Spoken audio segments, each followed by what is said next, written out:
మనల్ని దొర దోచుకుంటే దొరని గోల్కొండ నవాబు దోచుకుంటాడు. ఆ నవాబును ఢిల్లీలో ఉండే మొఘల్ చక్రవర్తి.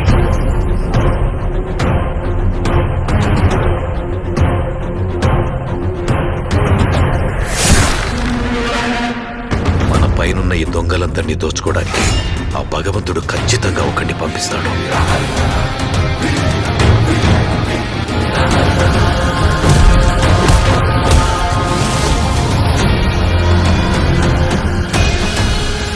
వాడొచ్చి దొంగ దొరలందరి లెక్కలు సరిచేస్తాడు.